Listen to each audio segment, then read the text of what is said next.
Welcome back to another episode of Decoded, a Lost Codex podcast. I am your host, Jesse, the writer, director, and narrator for the Lost Codex episodes. And today, joining me on our 4th episode is a very special guest, someone you'll see here quite often in the coming podcasts, a well-known member of the Blizzard community, Isei-Silva. Welcome, Isei! Hello, thank you for having me, and hello to everybody. Hello to everybody. Now, normally I would introduce the guest before we start the podcast, but a big, or rather large, meaty part of this podcast is going to be about who she is and what she does, so we'll come back to her in a moment, in an official introduction. Let's talk some news this week. Not a lot of news in terms of big, important announcements, but something just happened that affected a lot of people in a good way or potentially bad. Blizzcon tickets are now officially sold out. You say, did you get your tickets? I did, and I hope everyone else who wanted their tickets got theirs as well. It's a process, and you got yours on the first night, right? On the Wednesday? We did. We actually got it pretty much without a hitch. We were really bracing for the worst, but we got through just fine. We've found every year that it's one of our friends, they were new to the buying process here. Anyone who's never bought BlizzCon tickets, it's a process and a half. It's stressful. And so this year we had 12 people online in our group buying, just on the page ready. 2 of them were brand new to the process, and they were kind of freaking out, like, this is so stressful, why is this a thing? And I said, no, this is part of the experience. And out of the 12 of us, only 3 got in. We got all of our tickets, we got our spare ones today, we're good, we're golden.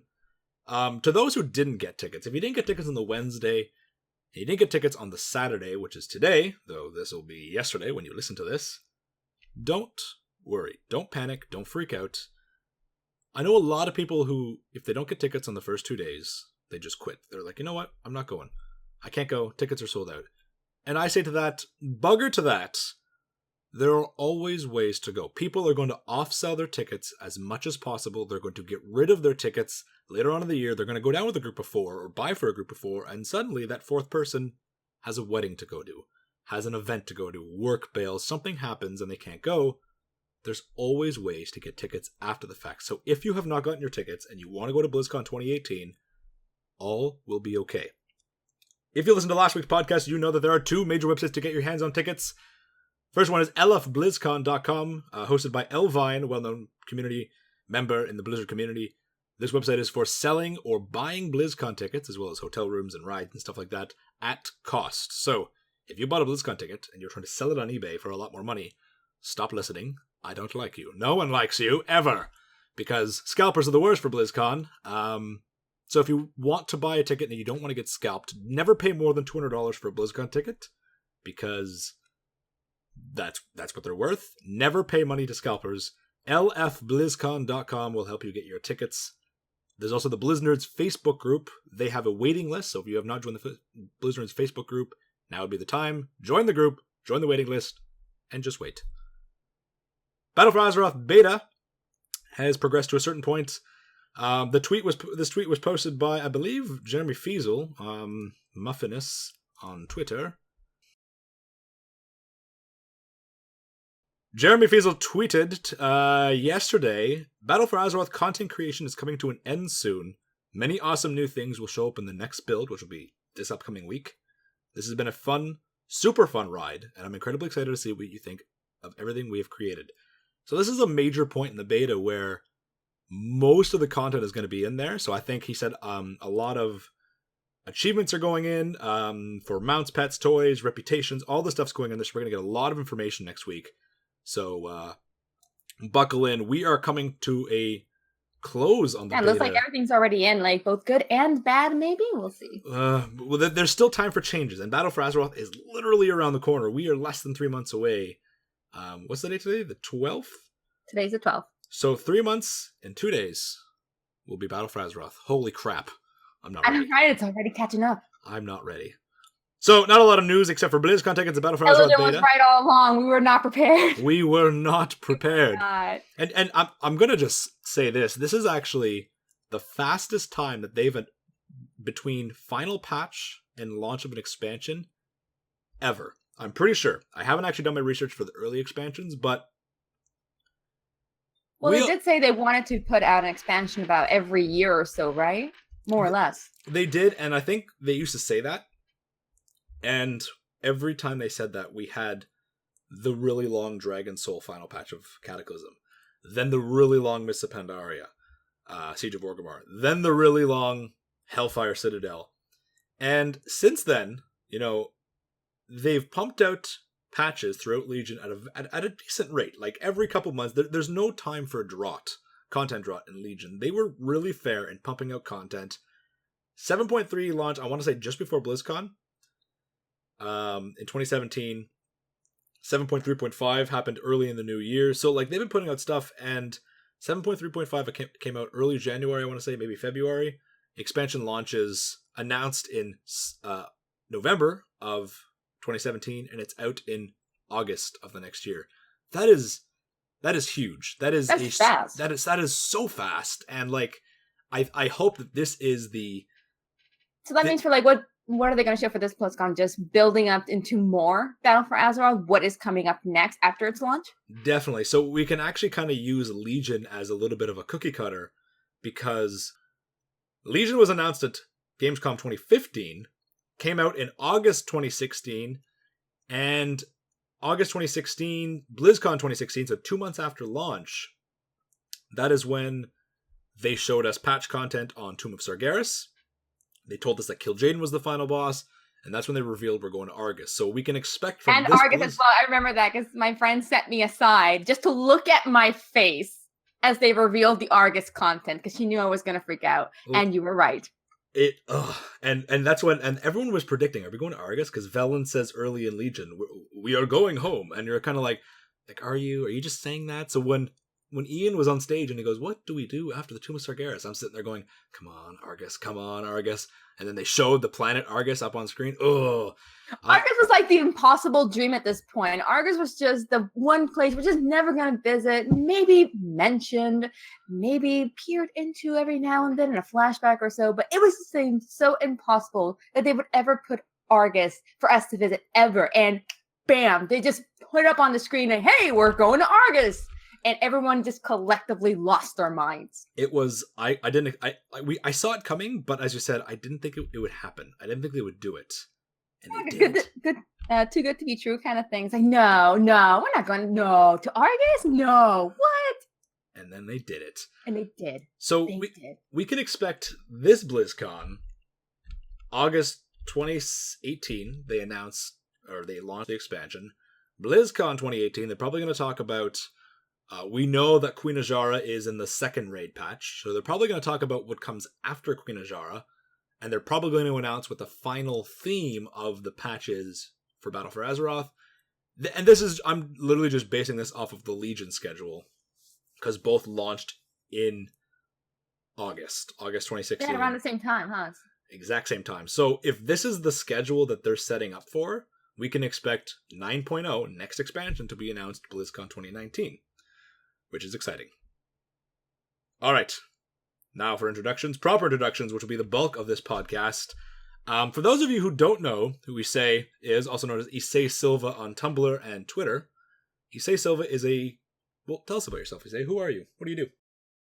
Well, most and foremost, I am a big Blizzard fan. I do fan art, drawings, big Draenei fan. Most people will probably know me as like that one crazy Draenei fan / Draenei artist. The one Draenei artist. That's honestly, that's how I found your artwork many years ago. We'll get into how I first met Isei, but you love drawing Draenei, orcs, night elves. You love just drawing Blizzard characters in general. Yeah, I have a theme. You've got a theme there. Another theme would be the Overwatch. You're a big fan of Overwatch, and yes, they're on screen. We're going to put up right now the Reinhardt Draenei themed skin that Isei did, which is the coolest thing ever. You and I came up with that last year at BlizzCon. We were talking about it. We did. We're just concepting of just talking about it in the air. And it was just a cool idea. And it just fits so well for Reinhardt. Because I can see Murad's like soul, or a paladin, a Draenei paladin soul in Reinhardt. That strength and conviction, and like, it just would fit so well.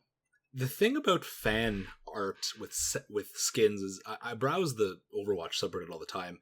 and I see these amazing fan concepts that unfortunately will never see the light of day. Blizzard, I don't think Blizzard is the type to take a fan concept and bring it to life, because that gets into, permission with the artist. Even though the artist is using Blizzard's assets, it's a little bit messy, and it's still intellectual property of the artist. It is. Though they were inspired by Blizzard content, the coming up with the concept and putting it together, that's all on the artist's effort. Exactly. And so that's why when I see artwork that I really love of fan concept skins, I kind of cringe, because I'm like, damn it, that's never going to make it to live. Just kind of check it off their list. Whoops, we can't do that anymore.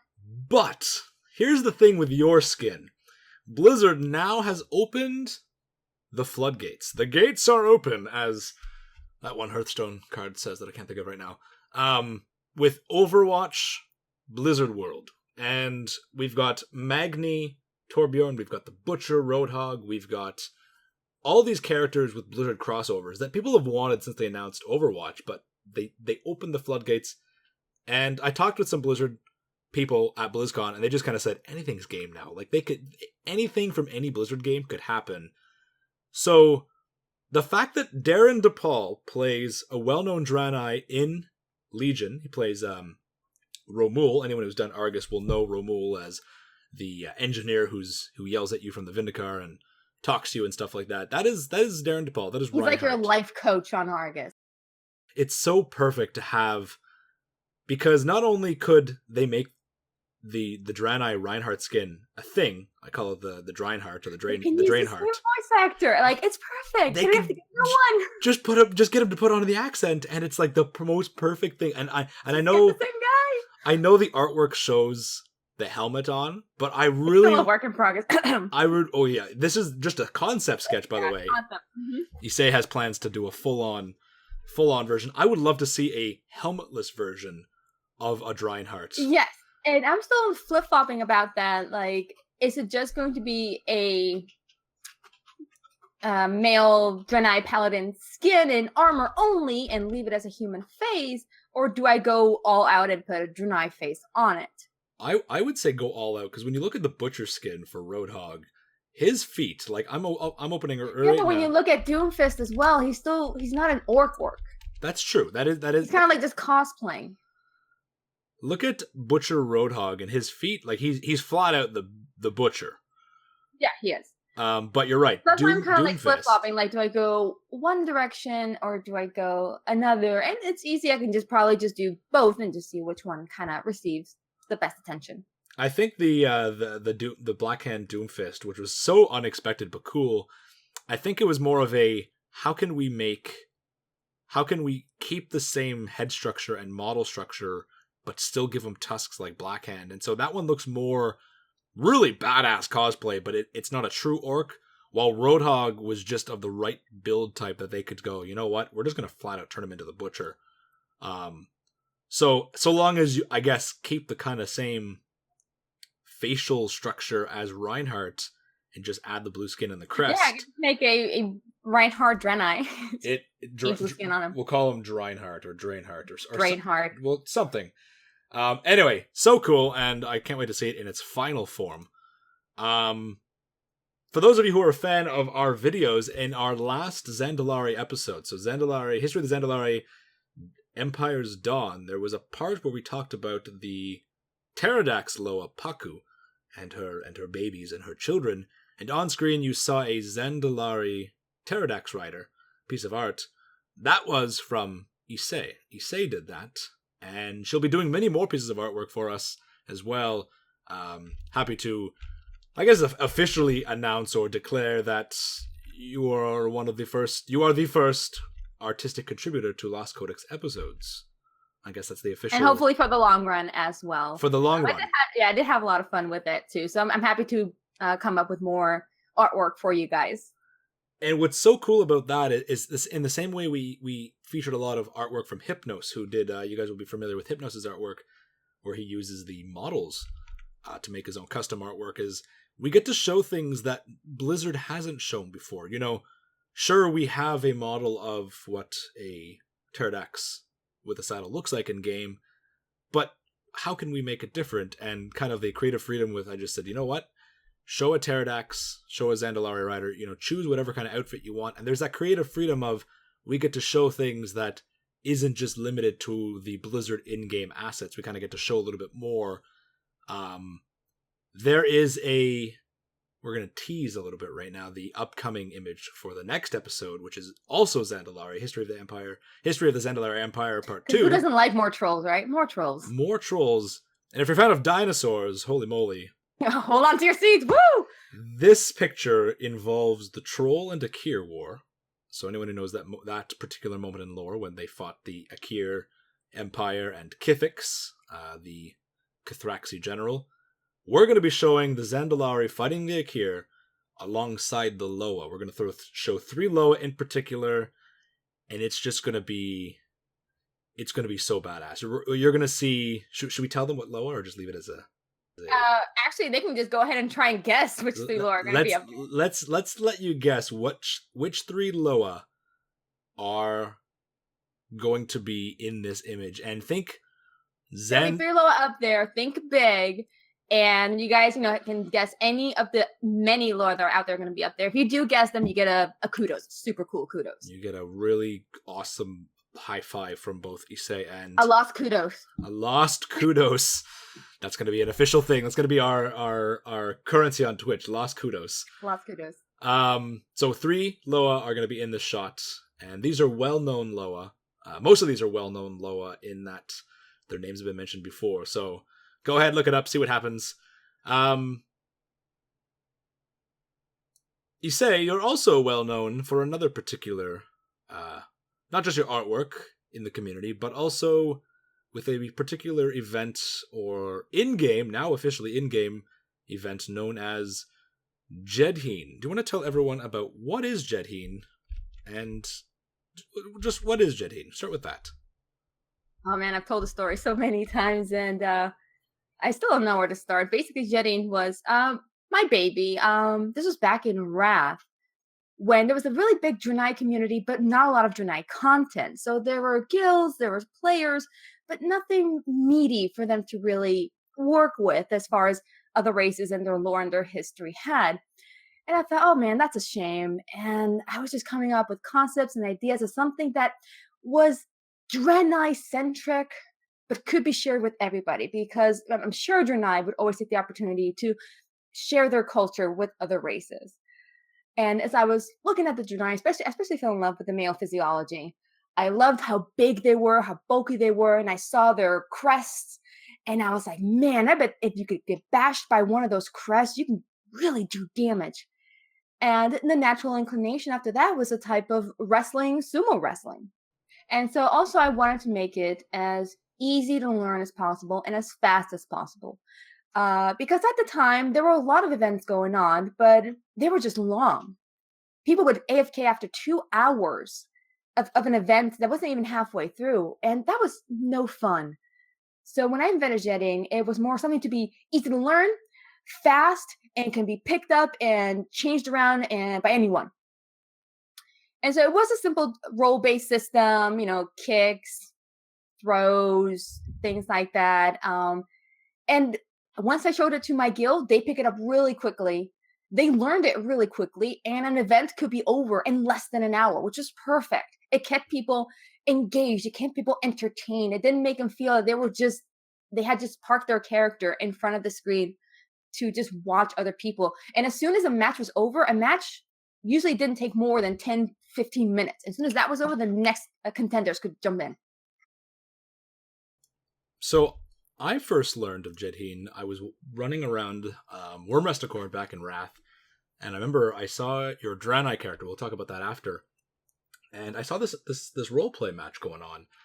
And no, sorry, I first saw the artwork, the sketch of 2 Jadienen wrestlers just charging each other, and I thought, man, that is so cool. And for the first little while, I thought, oh, this is like officially mentioned somewhere. Like, there's a lot of rules to this. And I realized later that it was just this totally made-up headcanon. It was and that's the thing about roleplay rooms. We'll talk a lot about that later. I'm kind of dismissing a lot of things for later because we've got a lot planned for the show. But in roleplay rooms, there's a lot of headcanons that are made. And This was one of them, and this is one of the headcanons that just got so absorbed by the RP community. And I mean, like, widespread. Oh yeah, I did not ever think it would spread that fast. I didn't think it would even go beyond role-playing servers. And next thing I knew, European servers were picking that up. Almost every other Draenei player, or even non-Draenei player, knew about it. And I never really asked for, credit or anything like that, because that's what I made it for. I made it for the players, and they wanted to pick it up, and they wanted to use it for their event. It's theirs. It's theirs. That's why I made it for them. And the coolest part about all of this, so like, Issei has made all these rules, and there's official gear you're supposed to wear. There's different suggestions for different gear, belts, the use of kilts, no kilts, stuff like that. Like, there's a lot of ideas here, things that we've never seen stuff like that from Blizzard in terms of, are there Azerothian sports? Are there these sports events? Oh, I'm sure. There's probably hundreds. There's out there. Hundreds, but we don't really see those details. So it was kind of cool to see all this rich details, not only just come into sketch form and see you bring it to life with your sketches, but to see Wyrmrest Accord, Moonguard, all these different realms, especially on European, like across the sea, absorbing this idea and taking it. You know what? It's not official Blizzard lore, it's not official Blizzard canon, but there's nothing about it that breaks the lore. It's not some lore-breaking thing, and that's what was beautiful about it. What's even more cool is you might know about Jadienen because it is now canon. It is now in the lore as an official sports that the Eridar practiced long ago in Argus. When you go to Makari, near the Temple of the Triumvirate, you can see Jadienen wrestlers doing their thing. And you can see a whole circle of well-known NPCs watching. Akama's watching. Counselor Othar, who becomes Exarch Othar, is watching. The little baby Rangari leader, the Draenei who becomes the Rangari leader of the Rangarian warlords, she's a child and she's watching. And tell us, what was your reaction when Blizzard decided to canonize this? Speechlessness was my first thing. I just couldn't believe it. Because again, it was never for my self-satisfaction. I never really wanted to be known or famous or anything like that. And so long as the players loved it, so long as they accepted it, so long as they wanted to keep it going, that was good enough for me. And so for this to be canon, something that I've created and it's in the game, it's something I can show, and I'm just very proud. It's my own little bit of legacy. And honestly, Jadienen wouldn't even have gotten that far. It wouldn't be where it is now, in-game and otherwise, were it not for the players. Because I didn't keep it up. I just created the concept. The players kept it up. The guilds kept it up over the years. This is theirs. Jadienen is theirs. And so when it's in Makari, when it's in lore, this is lore that players have given life to and is just as theirs. And that when I first saw the data mine, I was going, when PTR patches come out and new builds are data mined, I always go through the NPC list just to see, what's in here. And I saw the word Jadienen, and I sent it to you, over Battle.net. And you were like 50 other people did. You had to, and you pretended that I had to, because you knew that it was going live, but you had to pretend that you didn't know. So I was so excited. I was like, oh no, my God. Oh wow. I'm stunned. And I thought, goodness. I was like, how am I the only one to send this to her? And then later on you told me that of course they reached out to you. And what to me, getting a story officially recognized or canonized by Blizzard, that's really cool. Seeing it in game is even more badass. But the thing that really hooked me, like I saw it in game, I did the quest, or I ran by the NPCs and I saw it, I was like, oh, that's cool. Didn't realize it was a world quest. And then one day it came up as a world quest.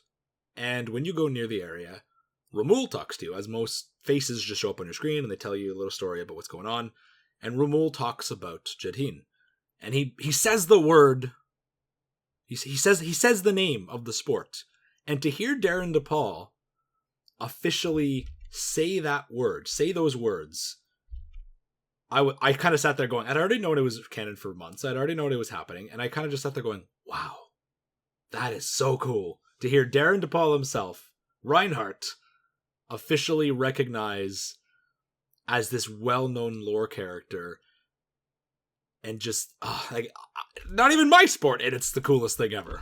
I know. I never thought it would actually have any voice lines or anything like that too. So what happened to me when I first heard it and I realized who it was, I mean, I still have to thank Darren DePaul. I still haven't had a chance to give him a hug, because for my little rinky-dink corner in the world, in my little rinky-dink room, to have someone as esteemed as him saying something, it's you know, it's mine, it's personal, and it just means so much. So I still have not thanked him, and so I do owe him a hug at least. When we go to BlizzCon this year, I will help you track down Mr. DePaul, and maybe we can. I want to be there too. I hope he remembers. Oh, I hope he does too, because it just, I want to be there to just see he seems like the kind of guy who would be so excited about something like that, and just ready to just engage and talk. I met Darren DePaul once, and he just literally the nicest man on the planet. He's such a pure soul, and I wish I was friends with Darren DePaul. I wish I could just say, hey, Darren, let's go for drinks. So, Jadienen absorbed. He probably would. Let's find Darren DePaul. We're gonna go for drinks with him. Blizzard officially canonized it in game. That's amazing. So you might know Isei from her Tumblr, from her Twitter, her artwork, Jadienen game, many different ways to know who she is. How did we meet? And you learned actually yesterday that we met a lot sooner than you actually realized. But because I meet so many people online, especially, and they have so many names and handles and things like that, after a while, it's difficult to keep track of them all. So if I have met you guys before and I just don't remember you, I do apologize. There's a lot of names I have to keep track of, and I only remember a small amount of them. And I mean, it's not like when we first met, I introduced myself as Jesse. I first met Isei back in the day on Wormrest Accord, which is a roleplay server. One of the largest roleplay servers that are active on the US realms. And I was running around on my Death Knight. This was 2009. And a Draenei ran by. Draenei Hunter. And I clicked on the My Roleplay profile. I was just creeping around reading people's character biographies and stuff like that.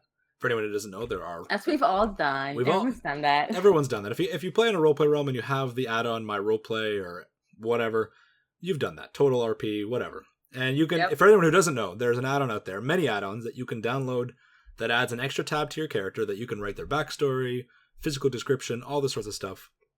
And I just like reading people's characters. So I clicked on this Draenei and I saw a link to some artwork and I thought, oh, I'm going to follow that. And I followed it, and that's where I came across Isei's Deviant art page. And I fell in love with your art style, and the line art got to me. Like, I don't think I had seen much of your colored pieces back then. I just remember seeing I didn't do much color. I was still doing traditional media back then. The first thing that two pictures stand out in my mind as the first two that I saw, the Jedienen wrestlers and the baby or the kid Draenei sleeping on the tail. Yes, that is my Draenei character, Algernon, sleeping on his dad's tail. Because again, I figure, Draenei males, and they have such thick tails. And if you have a kid, you know how heavy they can be in your arms. They can get a little bit uncomfortable after a while, and you don't want to disturb them when they're sleeping. So I figured, they could just curl their tails inward a little bit, or just enough, and just set them down on their tails. And of course, the kids would just fall asleep, and they could just gently rock them back and forth. And it's like, it's the perfect, kid keeper. And I remember seeing that piece of artwork going, that makes total sense. So that's how I first found Isei, just creeping the artwork, and I was like, man, this artist is awesome. And I just kind of kept that in my brain. And that's where I started seeing Jadienen sports in-game, in these roleplay events, and I kind of kept tabs on Isei's artwork. I just kept going to DeviantArt and refreshing of a couple days to see what kind of artwork was posted, and so be it. Mid BlizzCon 2015, I decided I was going to get a personal badge made for BlizzCon for one of my characters, my orc character on Wormrest Accord. And so I reached out to Isei and I said, hey, you play on Wormrest Accord, I play on Wormrest Accord. I'm a huge fan of your art, and I want to throw money at you. Can you do this commission? You can always throw money at me. Always. Anyone. Always throw money at me. I just gestured making it rain, but no one can see me, so the joke. The reference is lost. So I threw money at Isei, and she gave me this awesome piece of art. If I can find it, I'll post it up on the screen right now. And that is kind of how you and I first started chatting. And Came in contact, yeah. I think we started talking about some of my machinima that you kind of realized, oh my god, I recognize your name from somewhere. And I was like, oh, that's cool. Yeah, right? I recognize your stuff. I saw your stuff too. And it was this kind of little mutual fangirl, fanboy kind of thing. Gushing. And that was it. Cue early BlizzCon, early 2016, Lost Codex begins. And I have Isei on my BattleNet, and that's when I first reached out to her to talk about commission and stuff like that. Lost Codex starts to pick up, and she messaged me going, oh my god, you're the one behind that Lost Codex channel, that's so awesome. And we kind of kept in contact, and that's when we first started becoming friends. Didn't actually meet at BlizzCon 2016, because that was your first BlizzCon. Yes. And I was a baby virgin BlizzCon goer at the time. And it's just one hell of an adventure. It's a hell of an adventure every year. It really is, especially if it's your first BlizzCon. You're never going to forget it. You're going to come out of it tired, satisfied, and mildly sticky. Mildly sticky. Food trucks, California. Always pass by the food trucks. We're derailing into BlizzCon, but that's okay.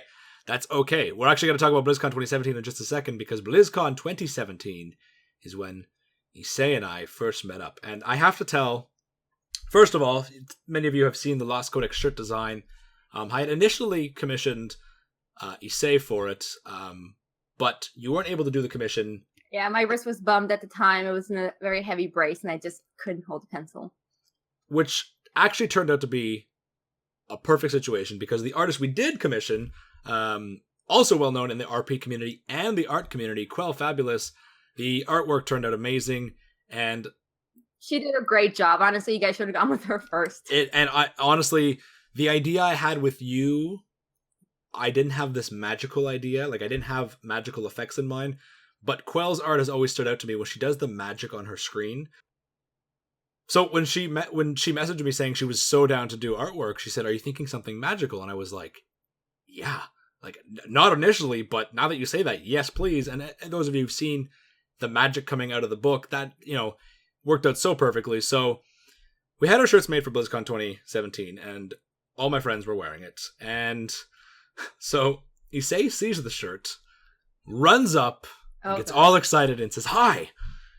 But it's not me wearing the shirt. It's a friend of mine, my friend Mike, from the Daily Grind podcast. And Mike had no idea who Isei was. He was like, "Hi." I thought that was you because I've never seen you before. The only thing I recognized was the shirt. Which is fair, because you see the Lost Codex shirt, you assume, Lost Codex is wearing the Lost Codex shirt. No, it was just a Lost Codex groupie, just a fan, a friend of mine, and so Isei scares the crap out of my friend. I do. I get a text from him saying, someone just ran up to me thinking I'm you, and I went, "Oh, that's funny." Silver. Silver Anderson. Silver Anderson. The joke behind that is Isei's tag is Isei-Silva, and my first name is Andrea, and so someone in my BlizzCon group couldn't remember her name, so started calling her Silver Anderson after Anderson Silver. So then I get a text from Isei saying, "I just scared the crap out of one of your friends. I'm so sorry." I was like, "Oh yeah, did he look like a dwarf?" Because that was my friend Mike. So big dude with a beard, looks like Magni. So we didn't actually meet up that day. We met up the next day in the Hilton at right outside the Calm Before the Storm, and it's one of my favorite stories to tell. Oh, jeez. I get a text from my friend Zillions, who says, at this point, I'm looking for Quell Fabulous. Quell Fabulous is the one who did the artwork for the shirt, as I just said. And I'm looking to find her because I want to show her the shirt and I want to thank her and give her a big hug, but I haven't been able to find her yet. This is Thursday before BlizzCon. I get a text from my friend Zillion saying, Jeff, and you all know Jeff, the producer of the Lost Codex, is with Quell right now. We're upstairs on the second floor of the Hilton. So I race up there and I see Jeff, Quell, Zillions, and a bunch of ladies. And in that group of ladies is Isei. And Isei sees me. At this point, I know what she looks like, but I'm not looking for her right now. So my mind wasn't on look for Isei mode. My mind was look for Jeff and Quell mode. So Isei jumps out and goes really excitedly, "Hi." And I was so... And you say nothing. You just leave me there. I wasn't rude. I sat there and I went, "Hi." You know how bad I felt? I was like, oh shit, like, does he not know who I am? Well, I froze and I was like... Did I scare someone else? I didn't ignore you. I was so caught off guard. You jump out and say, hi. And I'm like, hello. But I'm trying to get to Jeff and Quell, and I kind of said, excuse me a moment. Like half stepped around me. I was like, I totally stepped around you. And I felt like such a dick after. So keep in mind, I've been a fan of Issei since 2009. This is BlizzCon 2017. So this is 8 years.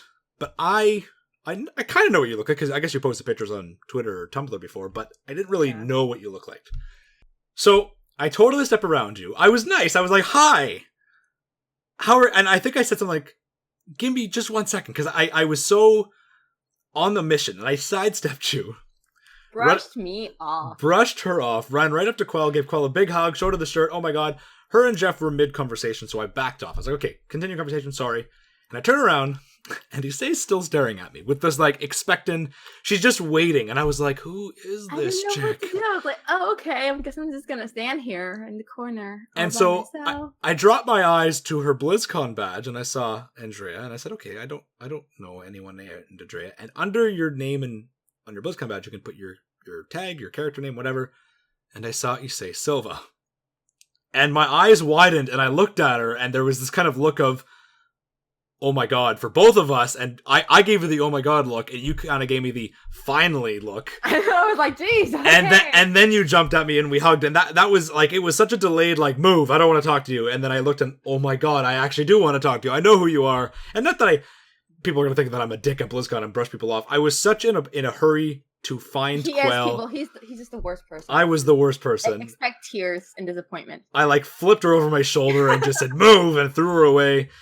And once I realized, you know, I turned around because I knew I left you kind of hanging, and I was like, okay, who is this person? But you're still staring at me, and I was like, okay, like she really knows who I am. And I'm not thinking at this point people might recognize me as the Lost Codex. I'm thinking if they recognize me, I must know them. So I kind of went, oh, like maybe she's a fan, or maybe I do know her. And that's when I dropped my eyes to her badge and I saw Isei-Silva, and I was like, oh my god! And so there was this like official reunion of like finally I talked to her. First started talking to you, we became friends in 2015, 2 years later, but I've been a fan of you for so long, so it was this kind of like an official face-to-face, you know, Issei is a fan of the Lost Codex, I've been a fan. First contact, first delayed contact, you know, first one, second contact, because our first contact was hi and me walking around you. Yeah, right. But at least I said hi, give me a moment. And I didn't push you. I just kind of was like, I don't know who this is, and I really want to talk to Quell right now because I was fangirling over Quell, and then I fanboyed over you, and it was awesome. So many stories at BlizzCon. There was the Velen's beard story. Hashtag Velen's beard. Hashtag Velen's beard. I remember in my interview with Alex Afrasiabi, he revealed to us that the Lightforged and the Draenei came from the same ship. The same ship left Argus and split into two halves. One was the Genedar, one was the Zenidar, and those in the Zenidar became the Lightforged, and those in the Genedar went with Velen. Yeah, we had to discuss, like, how did they choose, like, who was going to go, but, like, they flip a coin? Did they just kind of do straws? Was it, like, volunteer? I think I brought up, why do the Lightforged have such badass beards, but the Draenei don't? And I thought, what if it was Velen? What if he was just jealous? You just have to have X amount of light, X amount of blessed to grow a beard. And pretty much he just said, you know what? All the Draenei with little chin beards and little sideburns, you can come with me. And all you Draenei with big thick beards, I want to be the only thick beard Draenei on my ship, so you can go on the Zenidar. And Velen was beardist to those who had awesome, sexy beards, which is why Draenei can't. Holy and bearded. And then we just started coming up with ideas that Velen's beard was actually a portal, and it was the side, you know, they didn't actually fly around in the Genedar, they all just cuddled inside Velen's beard. It just spiraled out of control, and we were just throwing ideas around. It just became like the next day was funnier than the last. It was, and it was really at the end not that funny, but it was just hilarious. The laugh was so contagious. Hashtag Velen's beard 2017. That's how Velen's beard was born. Any lore loopholes was swallowed by Velen's beard. Pretty much. Any that you could just blame Velen's beard with all the loop answers. How do they hide from Kil'jaeden for so many years? Velen's beard. Velen's beard. Kil'jaeden doesn't have a beard. Does he? No, he's got a chin. He doesn't. He's got a soul patch. He's got a little chin thing. Oh, so this is not a beard. No, and that's why he was jealous. That's the real reason he hunted Velen down. He was not okay with Velen. and his beard. BlizzCon hype is real, and that is our first official meetup was BlizzCon 2017. Definitely going to have more BlizzCon hype for BlizzCon 2018 because we are both attending. Lost Codex is attending. Isei-Silva is attending. I am attending, and I hope to see all my fans and all my friends and every new people that still wants to say hi. I am available for hugs. Hugs, and hugs. Speaking and questions too. If you guys have questions about anything lore related, anything artwork related, or anything, I'm up for it. Let's go. Let's go. Oops. Open that up again. Where did I put that? Okay, right here. Speaking of BlizzCon, we're going to talk about Lost Codex merchandise, and there's a reason. I'm going to be working again with Quell Fabulous and Isei-Silva this year on some BlizzCon, not only BlizzCon merchandise, but Lost Codex merchandise, the official wave. We're thinking shirts and pins, and that's the main thing we're thinking. You know, I have so many more ideas. I'd love to do like notebooks and phone covers and stuff, but let's get the store open first. I want to bring shirts to BlizzCon. I want to bring pins to BlizzCon because pins are a big deal. Also, you should do like collectible shirts, like do a different design every so often. It's something that people look forward to. Mm-hmm. Almost everyone's a really big collector. They just love new stuff, especially when it's because BlizzCon always has a different theme every year. They've got the different key art, and it's something that people can collect with ease. And you can also showcase like new artists, upcoming artists, well-known artists, something physical that they can have and they can showcase as well. Reach out to the community and kind of within the community, help the community kind of thing. Yes, exactly. And yesterday, Issei and I were talking about merchandise, and the big question is, what would you guys like to see? Whether you're going to BlizzCon or not, what's sort of plausible? What's something you guys want, but you haven't seen before, whether it be on a t-shirt, on a pin, or just any doodad or anything like that you just haven't seen before, on a print? We want to offer prints, and that is something amazing that I think has amazing potential, both like, I would love for you to sell your prints at BlizzCon. That would be dope. That is something that I'm working on. I'm kind of leaning towards. So if you guys like any of my artwork, if you like any of the artwork I made for Lost Codex, and you want a print of that, very likely that I am going to be selling prints. And I'm hoping to be able to bring some prints of our own. I showed you guys last week the script on screen as a piece of parchment that makes it look like it's ripped from the codex. I want to be able to offer these as well. Maybe if you are a fan of a particular theme of lore or a particular episode, and you want a sort of print that isn't it's a little bit different. It's both a script and a piece of art. Hoping to offer that at BlizzCon. But as you said, what would you like to see? Would you like to see official Lost Codex shoes, Heelys by the Lost Codex? Because we talked about that earlier, and having official Heelys, Lost Codex Heelys. That'll never happen, but that's just cool to think of. So what would you guys like to see? Why not jewelry? You can have, a little open booklet hanging off a chain, it's a little piece of jewelry right there. Earrings as well, little holocore earrings. For the ladies out there as well. Mm-hmm. Man, so many ideas. Jeff's the thing Jeff wants. You're into that. True. The thing Jeff wants is taking the holocore, so the globe of our insignia, and turning it into a beach ball. A beach ball holocore. Perfect. So it's in the middle of the audience. Go. That'd be so cool to throw around the Hilton. So again, if you anything in particular you want to see from the Lost Codex, merchandise, or Issei's artwork, let us know in the comments below. Let's move away from BlizzCon, as hard as it is not to talk about BlizzCon. We're going to move on to the secondary bulk of this episode, and that's talking about storytelling, roleplay in the game, and just interacting with the lore. And right off the bat, when you think of roleplay in World of Warcraft, you think of Moonguard, and you think of the negative aspects. Good and bad. You think of, and unfortunately, when the community who isn't part of the roleplay community thinks of roleplay servers, they think of Moonguard, and they think of the negative, the erotic reputation that Moonguard. Everyone's thinking of Moonguard and Goldshire. That's what's kind of the most infamous for. And everyone on Moonguard also knows that Goldshire is the place where people not from Moonguard go. It's a tourist attraction, and so it's a tourist attraction. Right off the bat, both Issei and I will just say right now, abandon your thoughts on roleplay in World of Warcraft. If you associate roleplay with Goldshire and Moonguard, associate it with Moonguard, but in a good way, because Moonguard is a very active server, very lively server, same as Wyrmrest Accord.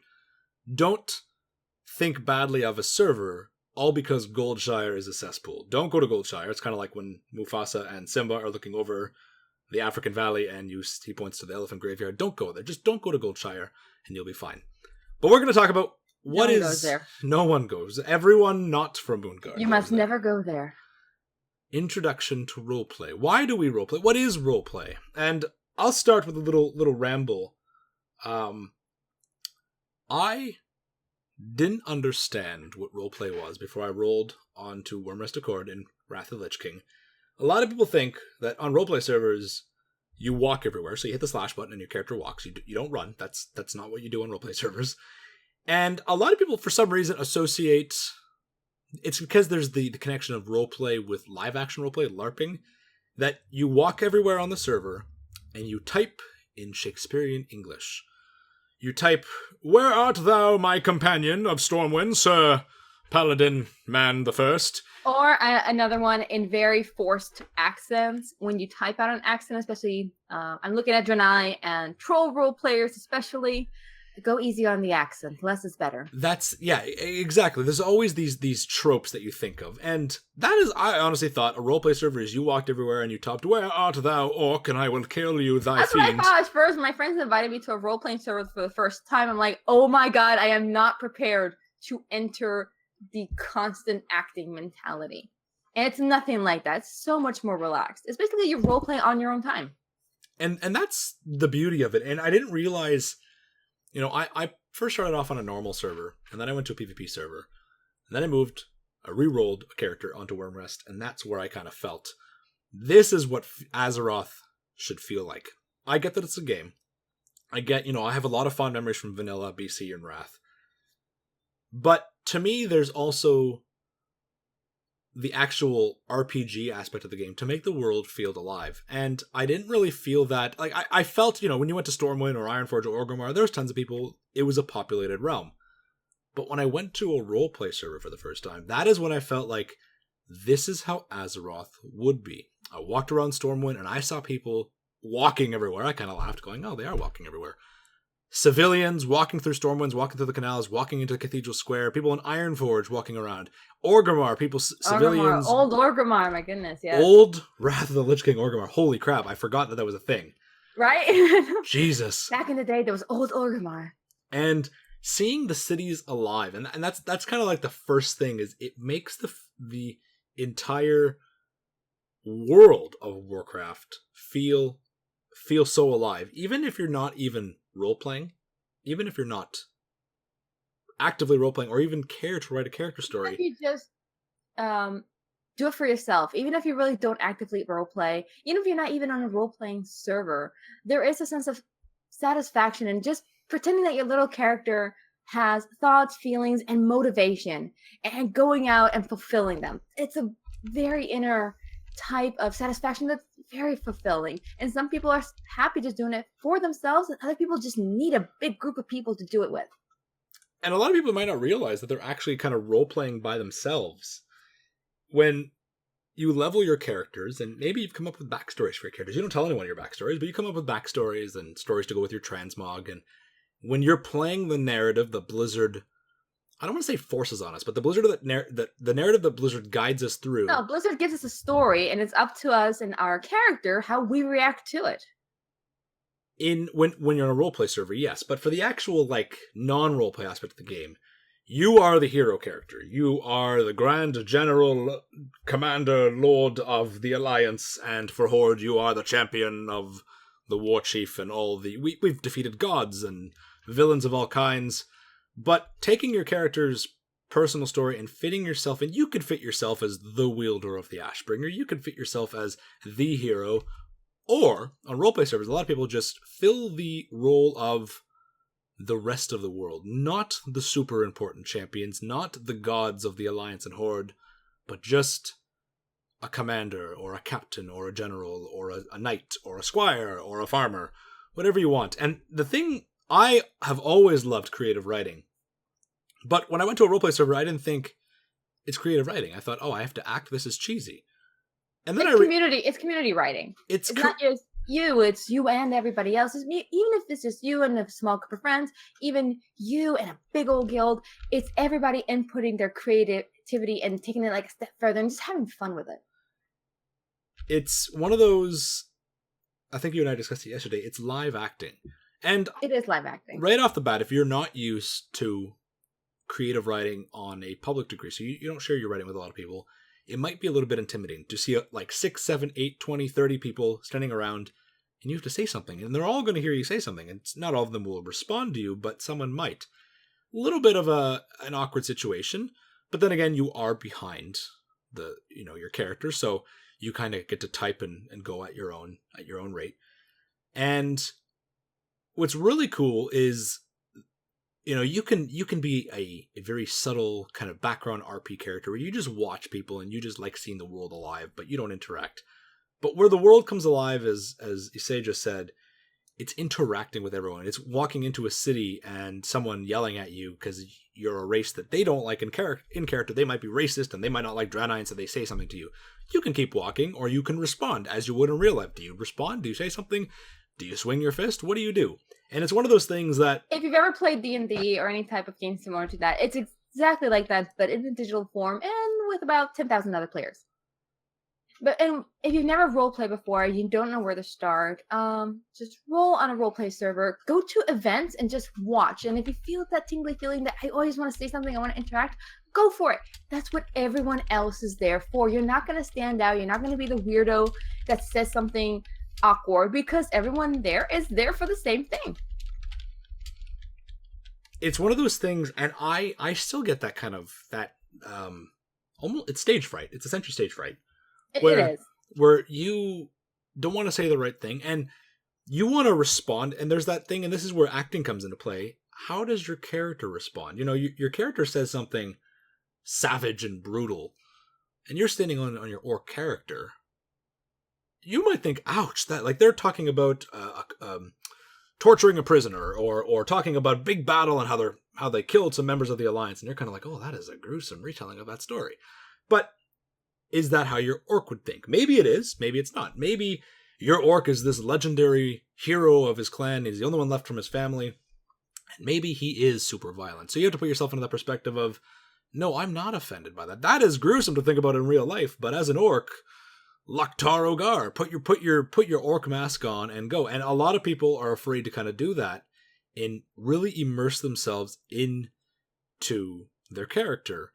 When you play a blood elf, you're not thinking like a human would. When you play a Draenei, and this is something you and I have talked about to say for a long time, yeah. Draenei are so fun to play because they're so hard to imagine. How do you put yourselves in the shoes of a race that is thousands of years old, like 25,000 years old? How do you...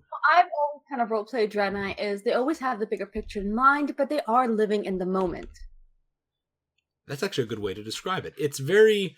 a lot of people want to think, and I don't want to derail this too much, but a hot topic with Draenei is, why are they so forgiving? Why do the Draenei forgive the orcs? Why do the Draenei not want to go on this genocidal attack like Maraud? Maraud is one of those examples of a Draenei that is vengeful, but that's not the Draenei as a whole. That's not the Draenei concept. Velen, now a lot of people say Velen's an awful character because he forgives the orcs for their genocide, but if you were a 25,000-year-old alien and you have seen so much worse than that, even though the genocide of your people is awful, it's hard for us as a short-lived species. We live 60, 70, 80, 90 years at max, 100 years, to think like a 1,000-year-old alien.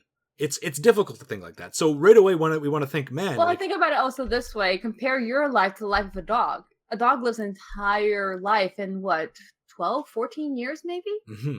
For us, we're like 500,000-year-old elves to them. We are literally. But we still react just as emotionally, as passionately, though our lives are longer comparatively. Mm-hmm. For any long-lived race, Draenei, Night Elf, whatever, it would be very similar. Agreed. In that you can make the parallels, and there's still that, and this is what I kind of struggle with my own Draenei character is, how do you view all this loss and all the struggles over thousands of years? How does one cope with that? You cope with the effects of the First and Second War as a member of the Alliance, as a human. That's a lot of loss. There's a lot of dead people right there. But as a Draenei, how many people have you seen killed? How many friends and family have you lost? It also depends how old or young your Draenei is. If they were older, this might be very new to them, but with their age, they may be more wise in how to handle it.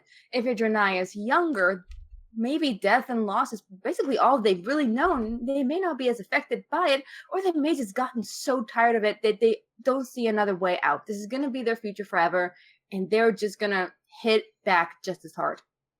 And that's kind of like when we saw Velen in that final Legion cinematic, when the rift to Argus closes and he closes his eyes and he sighs. A lot of people just dismiss that, and he sighs after Argus vanishes. And I don't think a lot of people realize what's going on in his head right now. 25,000 years of suffering, torture, awfulness, and it's all over finally. That sigh you see in that cinematic is so important that I think, Taron Gregory's team did an amazing job of it, and it's literally just 2 seconds. It's just it's a quick sigh, that's it. But it's so powerful in that it's hard for us as humans to imagine what's going on in his mind. And that's the fun of roleplay, is putting yourselves into the minds of a brutal, savage race as the orcs, where everything on your planet has tried to kill you since the dawn of time. Diplomacy isn't an option. When you're an orc, you don't make friends. You don't wait around to see if they attack. You make friends with other orcs. You make friends with other orcs, and even then, you're sketchy about that. And I'm not condoning. I'll say right off the bat, I love the Draenei are my favorite race. But when Kil'jaeden duped Ner'zhul and tricked the orcs into slaughtering the Draenei, they had no reason to suspect that it was tomfoolery, that it was a joke. The spirits reached out to them and said, "Hey, the Draenei, your neighbors, are an enemy." And the orcs have always followed the spirits and never guided them wrong. At this point, they wouldn't question it. There was no reason, and the orcs are a race that, if you said, "Yeah, your neighbor over there is waiting to kill you," a human might say, "Okay, you know what? Let's learn a bit about them. Let's get some information on them. Let's maybe try to work this out. Let's." Especially on Draenor, where orcs they weren't the top race. There were plenty of other creatures, beast men, ogres. Even the ogres were actually the dominating race that wanted to kill them. So they were in constant fear, on constant alert. And it's this. Well, if I know that quiet race over there is going to kill me one day, why wait around? Why try and talk them out of it? Why try and work it out? That's not an orc mentality when you are bottom of the food chain on Draenor. And so the Draenei genocide began. As awful and brutal and disgusting as it was, the orcs were pushed in that direction because Kil'jaeden whispered the right words to them. He understood them as a species, and he was like, "You know what? This is going to work well. I know exactly how to play them," and he played them like a fiddle. And this topic always splits role players so much. Some role players are really into defending the orcs and their innocence. They didn't know what they were doing. They were, of course, tricked. And, they weren't under their own control for a very long time. The other split of role players will defend the Draenei in the sense that the orcs didn't do anything, nor did the Draenei really reach out and tell them that this could be something evil. So it's always fun to see whether you or your character takes one side or the other. And that's one of the fun aspects of roleplay servers, is getting into this discussion, and you have to separate yourself as the player and as your character. Are you arguing this in character? Are you arguing this in world? Because you wouldn't, as a human, defend the orcs. Because that's not your... You don't know that Kil'jaeden duped... you wouldn't be a human of Stormwind defending the orcs and their slaughter of the Draenei. But a lot of these story discussions and debates and passionate arguments in the community come up because you're living in this fictional world as your character, and how does your character react to it? So that's one of the fun things about roleplay servers is take yourself out of your shoes and try to put yourself in the shoes of the character you're playing. Maybe it's similar thoughts. Maybe it's totally backwards. That's part of the fun of roleplay, is immersing yourself totally as your character, as an actor would immerse themselves into the role of acting. What's really cool it is like live acting, digital acting. Mm-hmm. It is, and a lot of people are afraid to try LARP, and I can honestly say that I've never tried live action role playing because I do have stage fright. I do, in front of an audience, I'm not a good speaker, but when there's a little bit of a shield, I'm able suddenly to take off that mask and just perform, be able to put on this kind of act. And roleplay, there is that live acting where you do have a shield, but you're still center of the stage. People are listening to you. They're watching how you type. Unfortunately, everyone judges in some way, whether it's grammar, whether it's... Everyone's going to judge. That's the thing. As soon as you step out the door, everyone's going to judge what you look like, what you're wearing, how you act, and it's going to be constant. But, it doesn't really matter. It's one of those things that just try. Go at your own pace. Don't let anyone force you. See what you enjoy. If you're scared, go with a group of friends. Go with with some guildmates, re-roll some characters, and just kind of try it out. You don't have to always go into the epic, amazing, world-shattering battles and things like that. Just start slow. Start easy. Start your character as a blacksmith who just wants to try his luck. As a group of mercenaries that just get better and better as you guys level. As hunters that just want to get the next big game over the horizon. Explorers, treasure hunters. You don't have to be big old heroes, the best of the best. You guys can just start slow, work your way up, and just have fun along the way. And that's the biggest part, is just do what you want to do. A lot of people think, well, you got PvP, you have raiders, what do role players do? Do they role play in raids? No, like people who raid on roleplay servers, they go into a raid, they clear the raid with their group. Man, you can make your professions your RP motive, man. You could. You can be a scribe, you can be an herbalist, you can be a leather worker. You don't have to be your class always. You can just take it easy. Be a baker. That satisfies you. Just bake. Be a farmer. Just be whatever you want in that. And that's another important thing. Like, not that we want to give lessons on roleplay. We actually want to do a podcast in the future. We want to bring on Quell Fabulous, Isei, and myself, and we want to talk about tips and suggestions and how to get into roleplay, stuff like that. This is just kind of the outline to kind of give you a breakdown of what is a roleplay server. So we'll definitely have a couple more roleplay podcasts in the future. One of the things I love about roleplay in general is creating something out of game to bring into the game. When you raid or when you PvP, you get to earn these rewards in game. And you get to show them off, show your friends, here, I got this cool mount, I got this stuff. And your rewards are in-game, you earn it in-game, and it's all... Or hate your friends if they got the mount you were farming for. That too, hate your friend because he put in more effort than you, and you just want RNGesus to be on your side. That sounds like the first run into something, and they get the mount you were grinding for 10 weeks back. I'll admit. That's happened. I'll never forgive you, by the way. It took me... You know who you are. But creating something out of game to bring into the game. Creating, okay, I'm going to roll we talked about orcs, we talked about Draenei a lot. Let's talk about dwarves. I'm going to roll a dwarven paladin. I'm going to roll a dwarven paladin for this example. And personally, you get to create this character. Okay, so I create a dwarven paladin. What is his backstory? First of all, do some research, learn your lore. Learn, okay, first of all, learn what is the lore of the dwarves. And here's the thing, the lore and their history is only a small percentile of what you're really going to input into your character, even your character's backstory. But what I've learned over the years in roleplay, very few times are there going to be chances where you're really going to sit down and just spew out your entire character's backstory. Because to put it in a very delicate way, no one's really going to care. Again, you're mostly role-playing in the moment, unless it's something that really pertains to the current situation. A character's backstory isn't really going to be brought to light very often. What I've found out the best way to develop characters, don't think too much about developing their backstory before you roll them.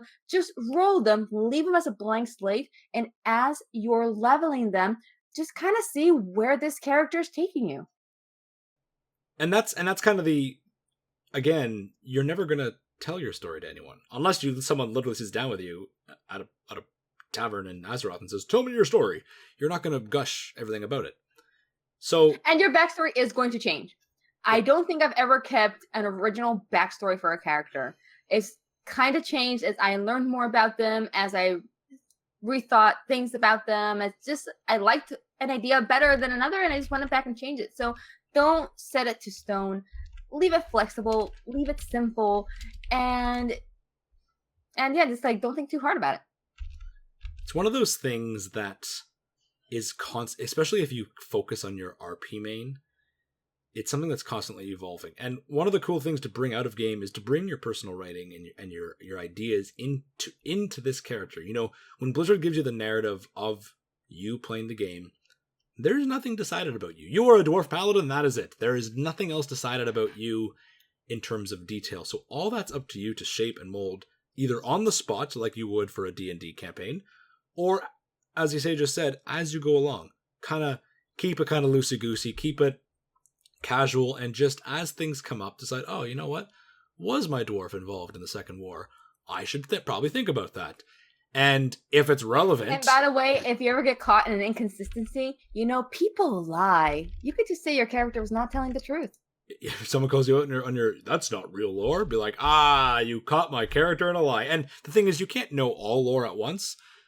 And so... Exactly. And even in real life, ask anybody about any bit of history, and they're going to look at you with a blank face like, So don't stress yourself about knowing the lore. Just know your character.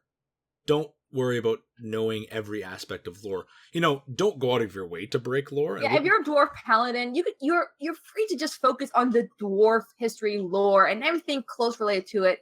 If they ask you a question about the history of Pandaria, you can just be, man, this was a Pandaren. I have nothing to do with those.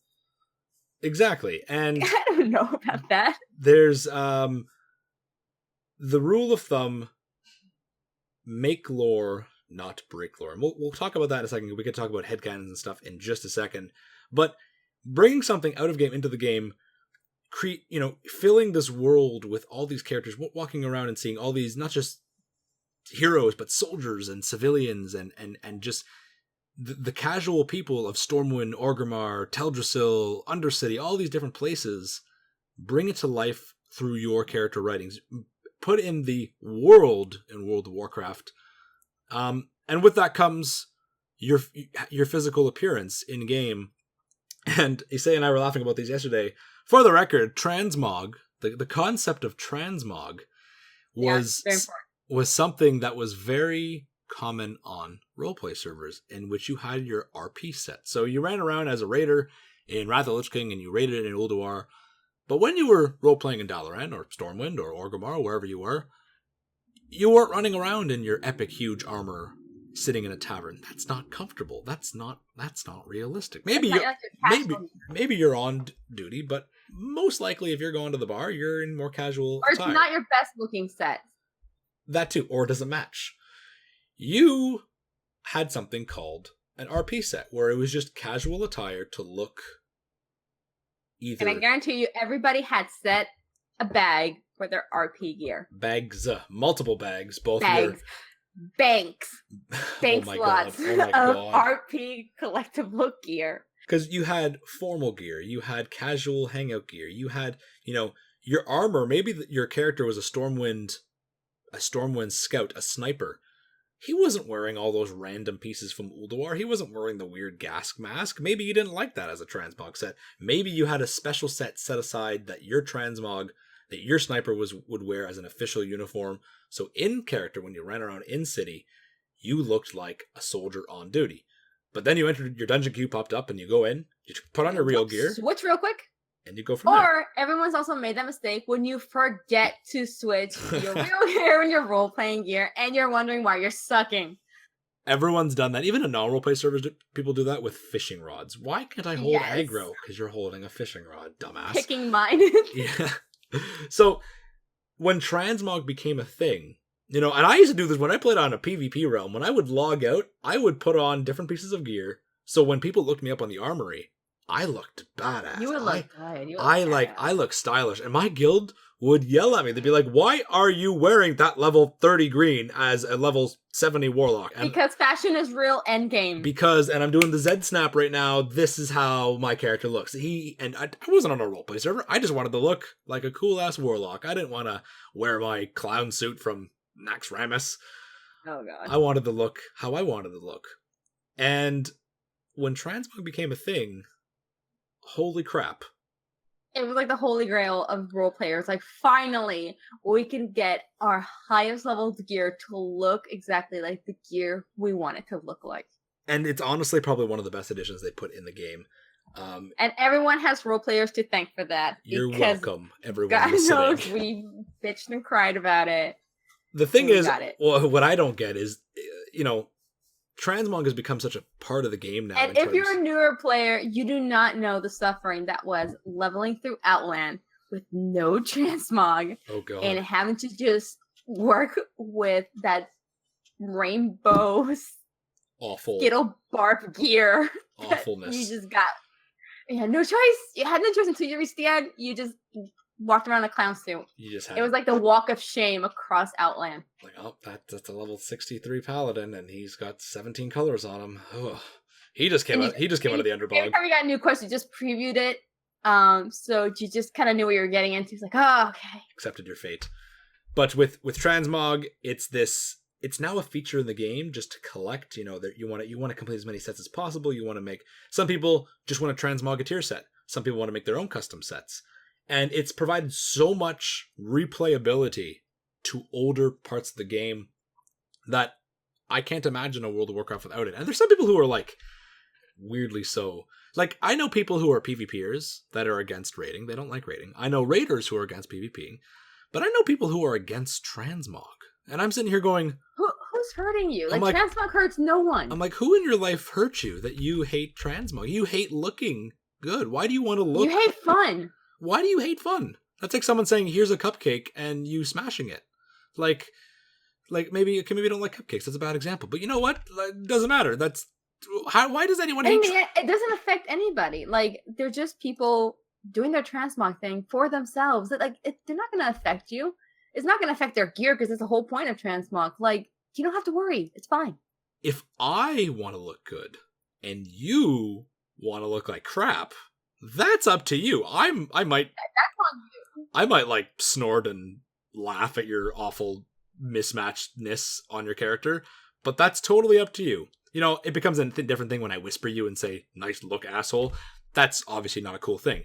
But... That was you. You can be whatever you want to be, look however you want to look in character, in your game, but if you don't want to look good, and you just don't care, like, you're the one staring at the ass of your character, you're the one staring at the back of your character. I can just imagine them just sitting in front of, like, the transmog place and just, just steaming, just like, just hating people walking in and out. It's like, dude, what's your problem? I hate these nerds trying to make them look cool. Or the really old school players, back in my day, I had to look like garbage. Well, yeah, that's because that's what the game was back then. Back in your day, we all looked like garbage. But nowadays, we can look awesome and badass. We were happy about it. Actually, we did. That's why you have transmog. That's exactly. Well, we role players are to thank for transmog. You're welcome. You're welcome. You're welcome. Creating your own lore. So, right away, you go to a roleplay realm, someone will be like, what's the rules of a roleplay realm? Someone will say, don't lore break. And our rule of thumb is fine line between making lore and breaking lore. And breaking lore is, okay, I'm going to roll my dwarven paladin, okay?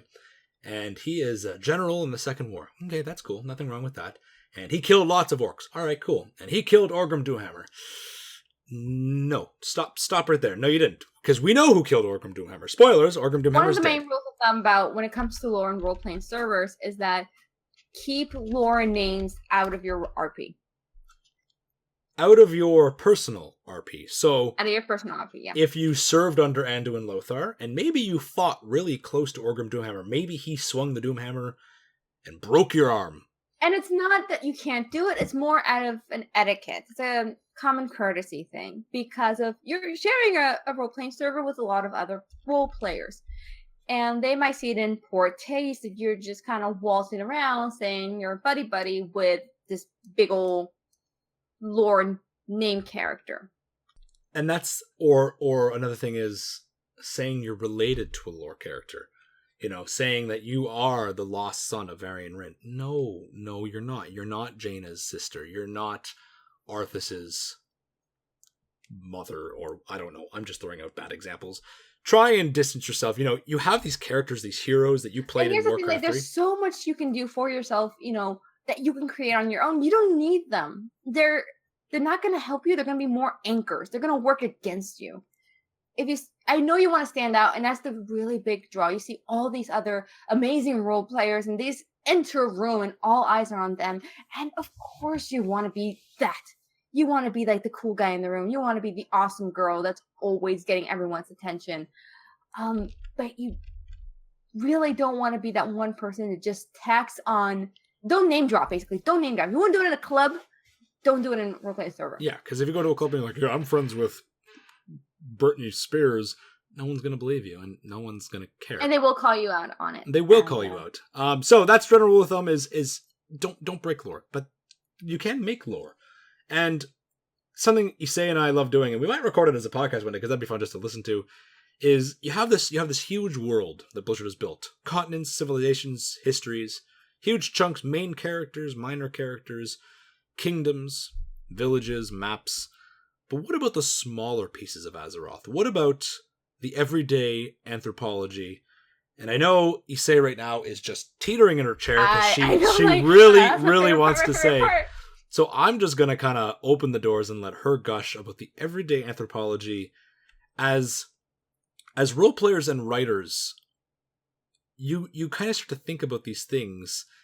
You know, dwarves have a holiday like Brewfest, but what about other things? Do trolls have something like that? Do other things? So everyday anthropology of Azeroth, go. It's actually, like I said, my favorite topic to explore. I mean, big universe creating pantheons and gods and dragons, and it's all great and exciting, but it's the little itty bitty details of everyday living that I am most drawn to. What is an everyday life for so and so nobody? If there were no war or no current war or conflict going on, how do they gather their food? How do they grow their crops? How do they resolve just inner conflicts? What's an everyday life? And so we have some things written here because honestly, if I let Issei go right now, this will be a very long podcast. So things we need to do like an entire podcast just for that because I have a lot to say. We got things here called troll tribe customs, orc clan differentiations, and of course Draenei customs. So give a little taste of what we were talking about with trolls yesterday. With the Faraki, is that correct? The sand trolls? The Faraki, either with their blood or tusks or anything. Yes, with both. The thing about just trolls in general as well. One of my smaller pet peeves, small, about Blizzard is that they create these amazingly creative physiologies for all these races: the trolls, the Draenei, the Tauren, and yet they do nothing with them. Looking at the trolls, I refuse to believe that they don't do something more with the tusks, especially when tusks are such a big thing amongst trolls. And I remember reading somewhere that even lady trolls look at male trolls and they look at their tusks. That's the most attractive part about them. So I never really see as well, whether in game or very few pieces of artwork, where tusks are really embellished. And I'm sure they are, how are they differentiating between each tribe? How does the Gurubashi decorate their tusk? How do they carve their tusk? Do they paint their tusk? What is tusk maintenance?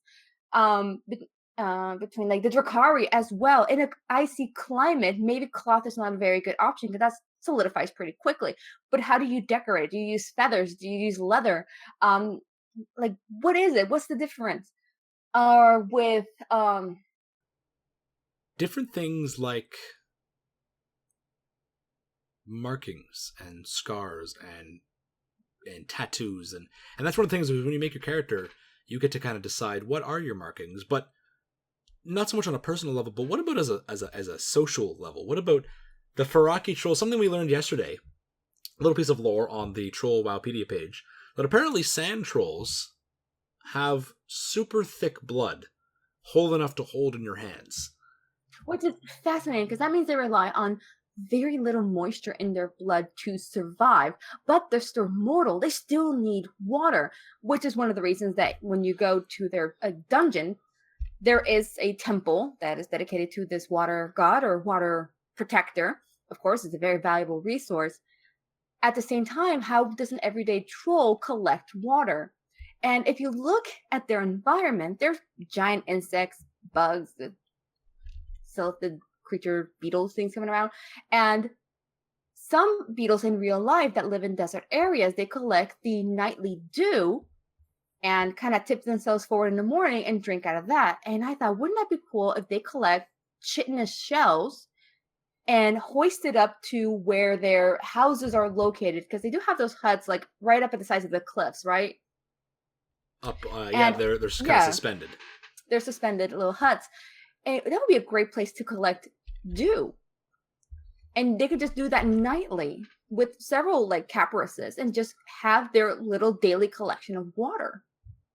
What about orc clan differentiations? We saw the beautiful thing about I love so much about Warlords was seeing Blackrocks and Warsong, seeing how their kits worked out, how the Warsong were these marauding, traveling, almost this Mongolian kind of horde. You had a real Genghis Khan kind of feel with the Warsong, and the Blackrocks were these engineers and these crafters of metal and stuff like that, and the Bleeding Hollow were these blood magic wielders. But it was a very basic differentiation. It was enough that you understood the differentiation between clans. But... yeah, and I think Blizzard did a very good job as they explored it through Warlords of Draenor, and now with Battle for Azeroth. I think that the orcs right now they're in pretty good hands. Don't really want to kind of step too much into it because they're definitely being worked on actively right now. And as time progresses, we may even see more differentiation.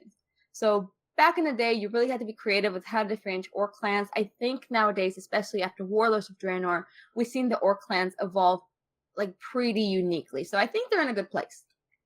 And that's one of the main arguments of why we didn't get Outland Draenor orcs instead of the actual alternate Draenor orcs, is because there is no differentiation with the Mag'har on Outland. They all became this one clan. They abandoned their clans and took on the name Mag'har as survivors of the Redpox and the Fel and the war on Draenor and the destruction of Draenor. So that clan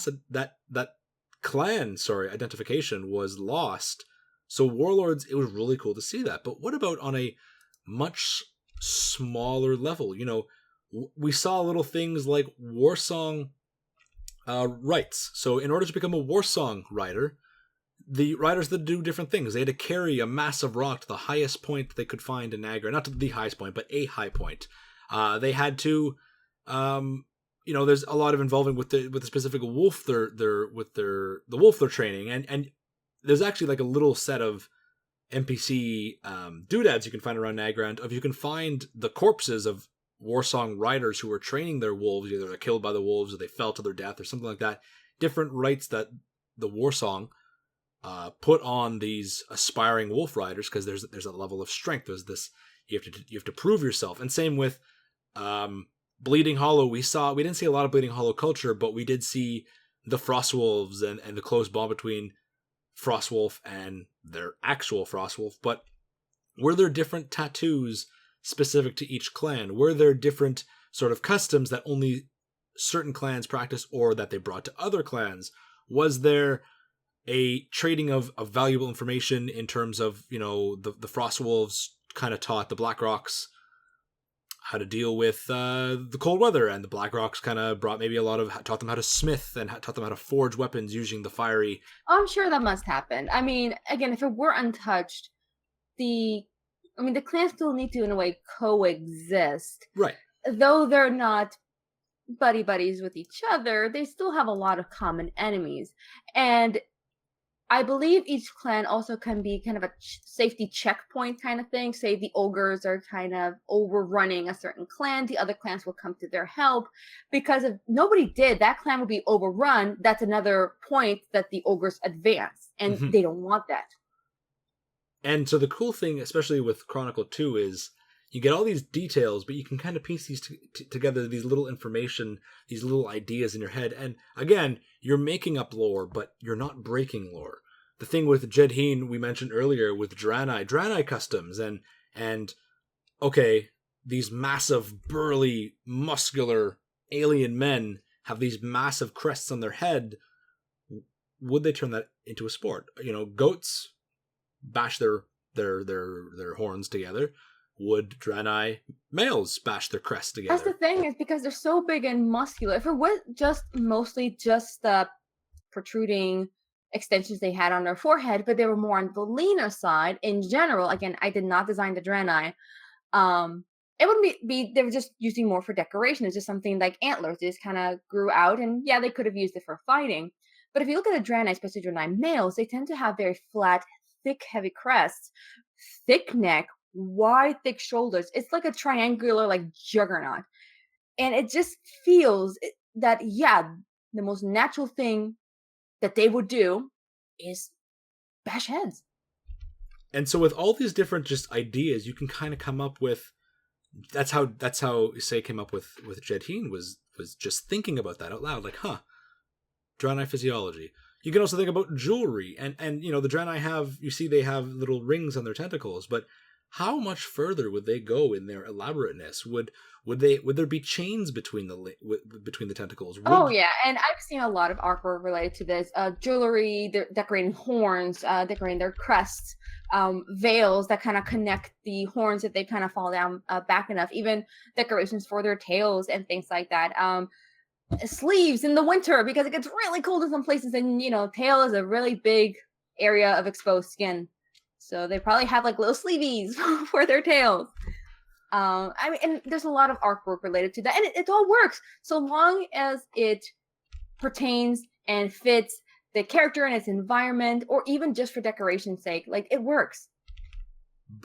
Make lore, not break lore. That's the rule we're just kind of talking. We're just rambling about kind of what kind of stems from roleplay and the self-storytelling that you do in game. Blizzard lore is canon, but it leaves room for all these open little bits. And Issei and I have talked about this. We would both love to see a book by Blizzard on troll tribes, and to see what differentiates the different trolls, what are their different customs, to see how dwarven clothing attire evolved, how did dwarven decoration or jewelry and especially nowadays, because at first, before any faction ever really existed, they all lived in their own little isolated cultures, and it was all pretty inward. Now with these exposures to different cultures, to different people, to different knowledge, foods and fashion, even, everything is different. And that's kind of what Issei and I love talking about, and we'll maybe record as a podcast one day. We'll just point at a random picture and just talk about that race and all the headcanons that come to idea. But think about the world that you play in, and if you have these kind of custom character ideas, think about the little details, give a backstory for the ring your character wears on his hand, or the scar your character got across her eye, or what. And work with your body. If you're playing a non-humanoid, you're playing a Tauren, you're playing a Pantheon, you're playing a Worgen, Draenei, Troll, have fun with what you have. If you're a Tauren, you can embellish your head, your horns, your hooves, however you want. Same thing with Draenei. If you're a Draenei, go all out with the physiology you have. Trolls, if you're a troll, decorate your tusks however you want, because again, ladies love a good pair of tusks, and probably the more embellished, and probably even the heavier the embellishment, the more you're showing to those ladies that you have a good, strong pair of tusks, and that's probably very sexy for them. Just, it's the way animals work, big, huge, massive crests, horns, stuff like that, bright colors, bright feathers. That's how that natural world works. So why would it not work in Azeroth? Why would it not work with, maybe not even just on Bestial or more primal races, even just with, off the top of my head, I keep going back to dwarves, but I don't want to say dwarves. Let's just say dwarves, dwarven beard decoration. You see these crazy concept ideas. Just go crazy with your description. Think about, and if you're an artist, we're going to get to the art aspect in a second. All these awesome ideas, just think, really build your character and work with what you've got. Whether it's physiology, whether it's the lore, that's what the beautiful aspect of Blizzard's world is. It's open for all these little these little bits. And the best rule of thumb is to always have 1 foot in the canon of Blizzard lore. That's it. Remember, you can kind of go wild with all these different little talk about gnome custom and cultural identities, and talk about the Night Elves architecture and why they did this, and how their clothing and jewelry works and their weapons work and stuff like that. Draenei's, you say you love talking about, why wouldn't Draenei's attach a giant weapon to their tail and use that as another weapon? Yeah, and I understand that once my friend and I kind of broke down the heavy mace thing for the tail, it might be a little bit tricky because it is an extra bit of weight added to it. And I guess I would only reserve that kind of thing for, again, like Draenei, Juggernauts type of thing. They just run in and bash and whatever. But you can put knives, you can put slicing objects on a Draenei's tail, male or female, and just go to town with it. They will not be able to sneak up behind you. And I'll if I could find the artwork, I'll post it up here. Isai drew a sketch of a Draenei wielding a weighted spiked ball on his tail. Or put spikes on your hoof, just like deep enough that kind of protrudes a little bit out. But not only is a Draenei kick gonna hurt so bad by itself, if you add spikes to it, even small spikes, it just makes whatever damage you're doing 10 times worse. You can kill somebody with a well-placed kick. And that's just the fun of all these little things, and none of this will super. And same thing with Tauren. Like, there is horseshoes for goats, for cows as well. Don't let the horseshoe just be a horseshoe thing. Tauren, wear those horseshoes.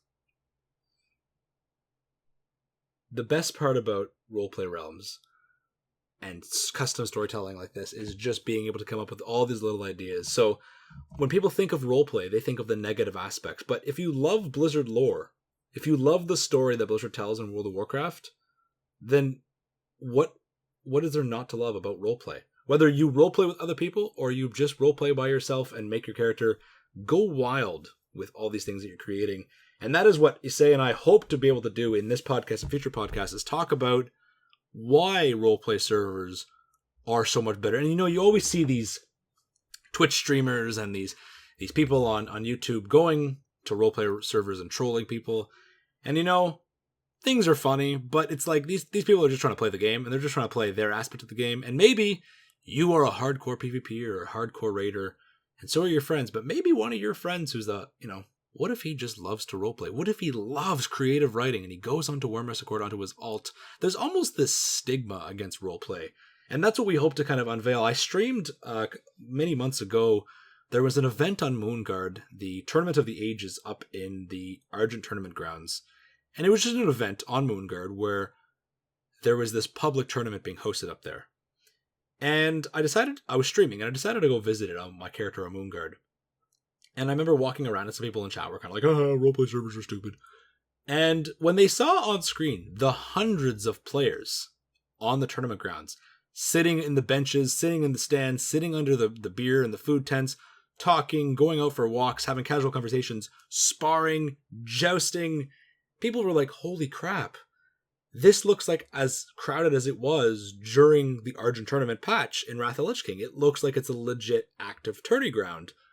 And that's the cool part about roleplay realms, is it brings it to life. So if you're such a fan of, if you love writing creative stories, or you just love Blizzard lore itself, roleplay realms might be something that you might be interested in. But there are many events across roleplay realms. You'll see them advertised on the Wyrmrest forums and the Moonguard forums. As Issei just said, go to these events. Just sit there quietly, or not, it's up to you. See what it's like. See how the world comes alive.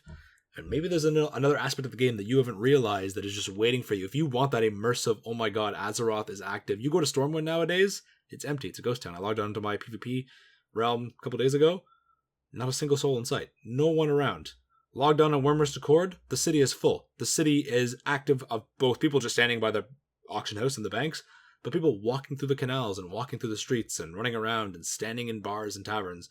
The world comes alive. And that is what we hope to be able to talk about in future podcasts about roleplay. Overall, the the goal of these kind of roleplay focused podcasts is to kind of just open your eyes a little bit and to show, maybe roleplay isn't as bad as you think. Maybe there's a sort of negative stigma on it that you've just seen because public well-known figures have trolled or been assholes or stuff like that. And they're having fun, but there's the other side of it is don't bother people in game, don't be a dick, don't spam people. And maybe, just maybe, you'll be into it. You'll be into typing out these character backstories and exploring these different characters beyond raiding and PvPing. Embrace the game in a whole new narrative that you've never embraced before. So if you guys are interested, let us know in the comments. Would you like to hear more about roleplay podcast? Would you like Isei to come back and talk about roleplay events and talk about her characters and talk about experiences? I would love that. And if you have topics for us or me to talk about as well, please feel free to comment on it, and we'll probably get to it. Absolutely. Like I would love to talk more about this. So if you guys are interested in this, let us know. Because if you want to hear me just ramble on about a certain race and just coming up with all these headcanons and things like that, I mean, again, just slap it on in there, and we'll get to it. We'll call it. We'll have to come up with a special series of just Isei and Jesse ramblings, because those will be 3 hours long a piece. Again, Isei is gonna come back for as a reoccurring co-host in the future. I definitely want to talk about Yrel and the Magar, what's going on in Alternate Draenor. Woo! Oh yeah, okay, yeah. That's a whole nother can of worms, of tuna there. Can of tuna. Blizzcon, obviously something that we both want to gush about. And as she just said, what do you guys want to hear? Is there a specific lore, story, or race that you want us to focus on? Or do you just want to talk about roleplay in general? How does it get started with roleplay? What's the process of getting started with your character? Or do you want to hear stuff from Battle for Azeroth? Do you want us to talk about what are the roleplay implications for Battle for Azeroth, or just spoiler lore in general? Transmog in Battle for Azeroth, very important. Oh my god, the best. I know. My goodness, the best topic possible.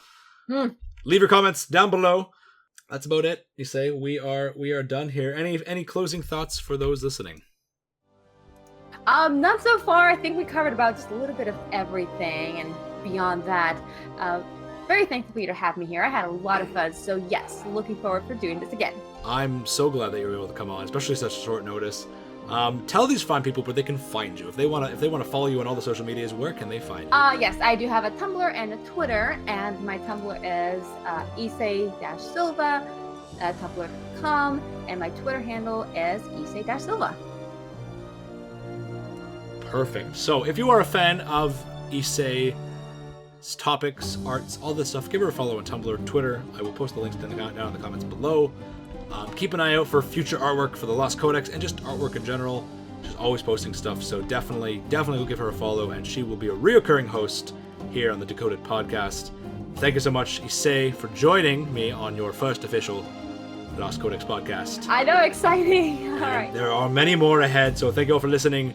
We will see you next week with episode 5. Don't know the topic yet. We'll come up with something. See you all then. Bye. Take care.